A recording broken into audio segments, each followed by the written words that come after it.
पिछले एपिसोड में आपने देखा कि ऐश नॉर्दर्न रीजन जाने के लिए टनल में आ जाता है, जहां पर वो काफी सारे चैलेंजेस को फेस करता है। फिर फाइनली वो लास्ट चैलेंज पर आ जाता है, जहां पर उसकी बैटल होती है आयरन मास्क के साथ। ये बैटल काफी टफ थी, जहां पर लास्ट में आयरन मास्क और ऐश दोनों के ही 5-5 पोकेमॉन्स हार चुके थे। अब दोनों के पास ही एक पोकेमॉन बचा था। वो पोकेमॉन कौन से होंगे और ये बैटल कौन जीतेगा, ये जानने के लिए एपिसोड को एंड तक जरूर देखें।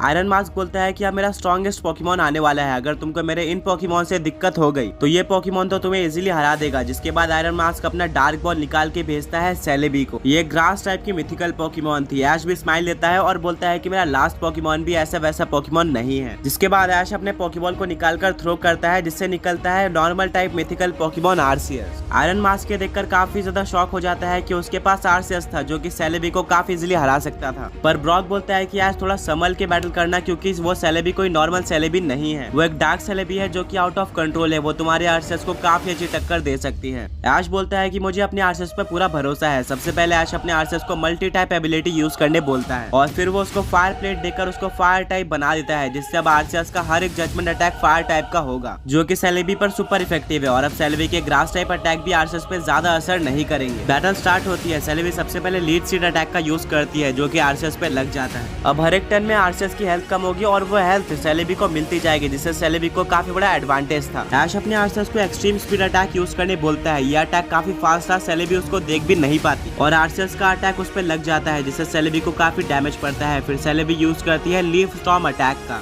इसका आरसीएस पे ज्यादा डैमेज नहीं पड़ता। फिर आरसीएस यूज करता है हाइपर बीम अटैक का, जिसका सेलेबी पे काफी डैमेज पड़ जाता है। आयरन मास्क दिखता है कि ये बैटल पूरी तरह से वन साइडेड जा रही थी, जहाँ पर आरसीएस डोमिनेट कर रहा था। अगर उसको जीतना है तो उसको कुछ ना कुछ करना पड़ेगा। इसलिए वो अपने सेलेबी को कंफ्यूजन अटैक यूज करने बोल देता है, जिसको आरसीएस डॉज करने जाता है, बट उसके ऊपर वो अटैक लग जाता है। अब आरसीएस कंफ्यूज हो चुका था। ऐश अपने आरसीएस को बोलता है चलो इस बैटल को खत्म करते हैं जजमेंट अटैक का यूज करके। बट ऐश ये देखकर शॉक हो जाता है कि आरसीएस काफी अजीब तरीके से बिहेव कर रहा था और वो खुद के ऊपर ही अटैक कर लेता है। ये चीज काफी देर तक चलती है। सेलेबी भी आरसीएस के ऊपर अटैक करती रहती है, जिससे आरसीएस काफी वीक होते जाता है। ब्रॉक बोलता है कि ऐश तुम्हें इससे निकलने का कोई रास्ता निकालना पड़ेगा, वरना आरसीएस काफी जल्दी हार जाएगा और तुम्हें अपनी जर्नी वापस स्टार्ट करनी होगी। ऐश आरसीएस को काफी तेज आवाज देता है, जो कि आरसीएस को सुनाई दे देती है और आरसीएस नॉर्मल हो जाता है। आयरन मास्क ऐश और आरसीएस के बीच में बॉन्डिंग देखकर काफी ज्यादा शॉक रह जाता है। बट फिर ऐश अपने आरसीएस को हीलिंग विश अटैक यूज करने बोलता है, जिससे उसकी एचपी वापस से रिकवर हो जाती है। आयरन मास्क भी अपने सेलेबी को रिकवर यूज करने बोल देता है, जिससे सेलेबी की भी पूरी हेल्थ रिकवर हो जाती है। दोनों ही पोकेमॉन्स वापस से फुल एचपी पे आ जाते हैं। ऐश अपने आरसीएस को फायर टाइप का जजमेंट अटैक यूज करने बोलता है। आयरन मास्क सेलेबी को इस अटैक को डॉज करने बोलता है, बट वो इस अटैक को डॉज नहीं कर पाती और उस पर काफी डैमेज पड़ जाता है। सेलेबी काफी वीक हो चुकी थी। आयरन मास्क सेलेबी को वापस से कंफ्यूजन अटैक यूज करने बोलता है आरसीएस पे, बट ऐश अपने आरसीएस को हाइपर वॉइस अटैक का यूज करने बोलता है, जिससे आरसीएस काफी तेज आवाज निकालता है और इससे कंफ्यूजन आरसीएस पे नहीं लगता, वो बीच में ही खत्म हो जाता है। आयरन मास्क ऐश की स्ट्रेटेजी देखकर काफी ज्यादा शॉक हो जाता है। ऐश अपने आरसीएस को हाइपर बीम यूज करने बोलता है, जिसको सेलेबी डॉज करने जाती है, बट वो डॉज नहीं कर पाती और उसको डैमेज पड़ जाता है, जिससे वो काफी वीक हो जाती है। ब्रॉक, मिस्टी और सरीना बोलते हैं कि यही मौका है ऐश, उसको अभी के अभी खत्म कर दो और battle Jeet low. But iron mask बोलता है सेलेबी अब हमें अपना लास्ट वेपन यूज करना पड़ेगा और वो सेलेबी को पेरी सॉन्ग यूज करने बोल देता है, जिससे आरसीएस को कुछ भी नहीं होता है। ऐश बोलता है कि क्या यही तुम्हारा लास्ट वेपन है। आयरन मास्क एक स्माइल देता है और बोलता है कि रुको ऐश, अभी इसका इफेक्ट दिखना बाकी है। ब्रॉक बोलता है कि ऐश ये काफी खतरनाक अटैक है, जिसके चलते तुम्हारा आरसीएस अपने आप 3 टर्न में हार जाएगा। अगर तुम सेलेबी को 3 टर्न में नहीं हरा पाते, तुम्हें किसी भी तरह से सेलेबी को 3 टर्न में हराना होगा, वरना तुम ये बैटल ऑटोमेटिकली हार जाओगे। ऐश अपने आरसीएस को हाइपर बीम अटैक यूज करने बोलता है, जिसको सेलेबी एजिलिटी का यूज करके डॉज कर लेती है। सेलेबी अपनी स्पीड काफी ज्यादा बढ़ा चुकी थी, इसीलिए अब उस पर अटैक लगना काफी मुश्किल था। आरसीएस ने अपना पहला टर्न वेस्ट कर दिया था, अब उसको 2 टर्न में सेलेबी को हराना था। ऐश आरसीएस को एक्सट्रीम स्पीड अटैक यूज करने बोलता है, बट सेलेबी यूज कर देती है सेफ गार्ड अटैक का, जिससे उसके सामने एक बैरियर आ जाता है, जिसके साथ आरसीएस टकरा जाता है और सेकंड टर्न भी वेस्ट हो जाती है। आयरन मास्क बोलता है कि बस एक टर्न और अब मैं ये बैटल जीत जाऊंगा, तुम्हें यहाँ से बाहर निकाला जाएगा। ऐश काफी ज्यादा डर जाता है और वो आरसीएस को बोलता है कि अब अपने फुल पावर में जजमेंट अटैक का यूज करो। आयरन मास्क अपने सेलेबी को एजिलिटी अटैक का यूज करने बोलता है, जिससे दोबारा से उसकी स्पीड काफी ज्यादा बढ़ जाती है और वो एक एक करके सारे जजमेंट अटैक के मीटियोर को डॉज करते जाती है। ब्रॉक बोलता है कि ऐसे तो तुम हार जाओगे। ऐश भी काफी डर जाता है। ऐश बोलता है कि आरसीएस अपनी फुल पावर का यूज करो। आरसीएस और भी काफी सारे मीटियोर शूट कर देता है। सेलेबी सबको डॉज करती रहती है, पर लास्ट में उसको थोड़ा सा एक मीटियोर लग जाता है। नॉर्मली तो एक मीटियोर से कुछ भी नहीं होता, बट आरसीएस ने अपने फुल पावर का यूज करके मीटियोर यूज किया था और वो अटैक फायर टाइप भी था, जिसके चलते सेलेबी इसको सहन नहीं पाती और वो हार जाती है। आयरन मास्क काफी शॉक हो जाता है क्योंकि उसने इतना पावरफुल अटैक आज तक अपने पूरे जर्नी में नहीं देखा था। ऐश को बिलीव नहीं होता कि वो जीत चुका है क्योंकि वो काफी करीब था हारने के और उसको टास्क वापस करने पड़ जाते। ब्रॉक, मिस्टी, सरीना तीनों ही ऐश को चीयर करने लगते हैं। ऐश को विश्वास हो जाता है कि वो इस बैटल को जीत चुका है और वो जाकर आरसेस को गले लग जाता है। वो बोलता है कि तुम्हारे बिना मैं इस बैटल को कभी भी नहीं जीत पाता। आयरन मास्क बोलता है कि तुमने अपने आरसेस को काफी अच्छी ट्रेनिंग दी है, मैं अपने डिफीट को एक्सेप्ट करता हूँ